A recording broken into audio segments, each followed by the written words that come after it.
This is RN Archive, and welcome back to Chaos Theory.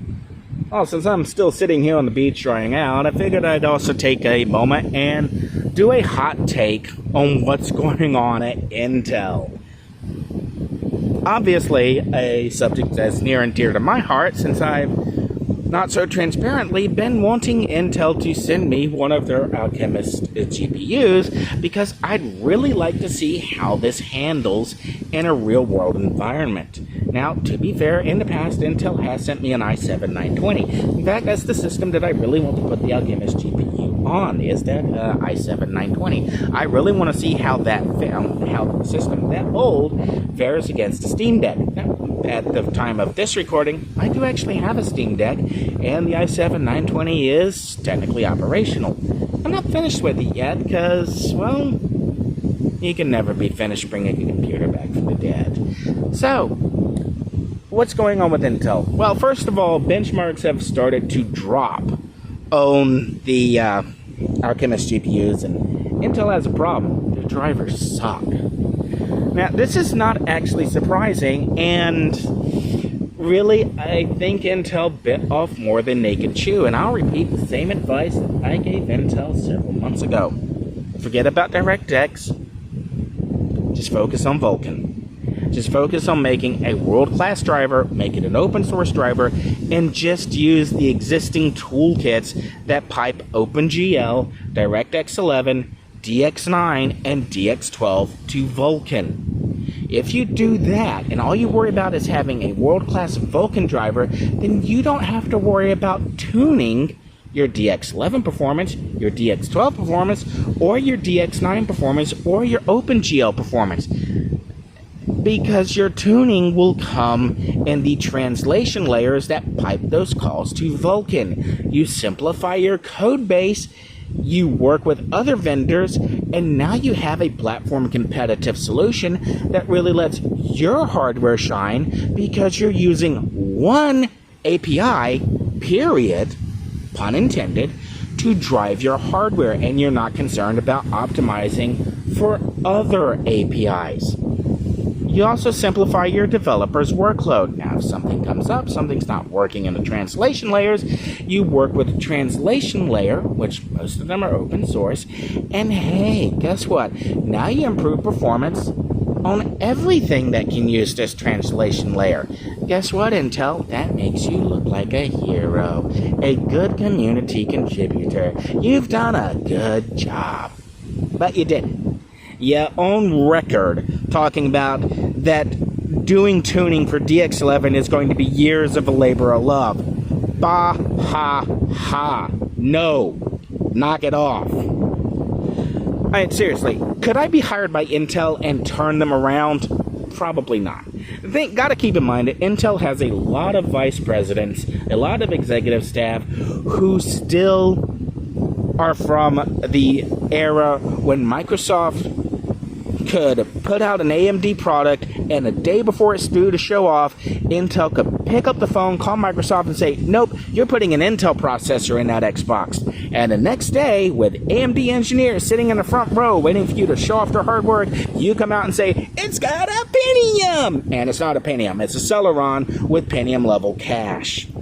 Intel still has executives from that era, and until they are gone, the chances of turning Intel around are pretty much nil. Now, all of Intel's problems are coming crashing down around them.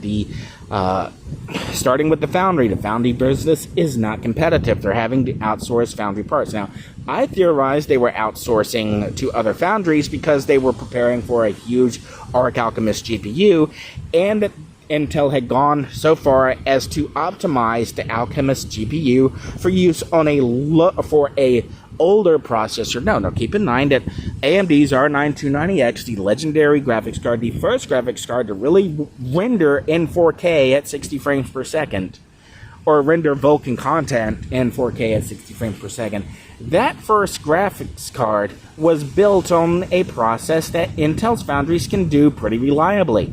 So if Intel had just targeted that processor, that level of performance on that process or a similar process node, the Alchemist GPUs could be shipping and could be competitive in QHD, in modern day QHD and 1080p gaming, and chances are Intel could probably sell them for a reasonable price point. If you could get QHD 60 frames per second performance for $299, you'd probably jump on that deal.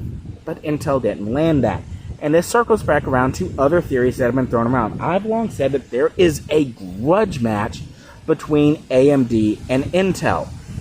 AMD's RDNA team, the Polaris team, is adamant that it was Raja who kept Polaris from shining. In fact, I even reported on Twitter that at some point the Polaris team had put together a Polaris front end with the back end from the Hawaii processors, that is the 64 raw back end from the R9 290X and the R9 390X.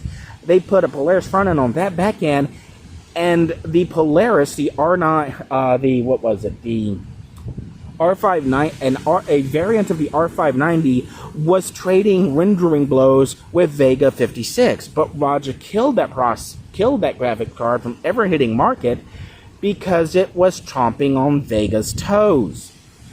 And that kind of, I really think, sets the tone. AMD has been out to prove that Raja was solely responsible for Vega being a performance.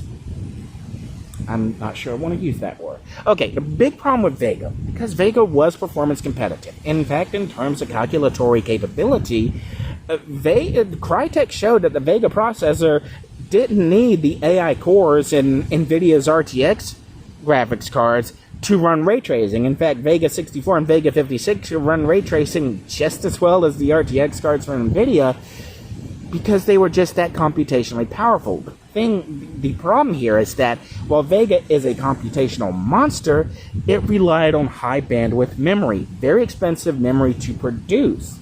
And that also meant that all of the performance gains that came out of the Vega GPUs in the mobile segment, I believe, came from reconfiguring Vega to make better use of standardized DDR memory instead of HBM memory.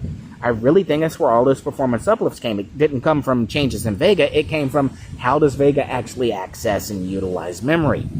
All right, so with what's going on at Intel, the arguments now sound very strongly in favor of AMD's RDNA team that, yeah, Raja was responsible for Vega being a disaster and for Polaris never really getting a chance to shine as it could have.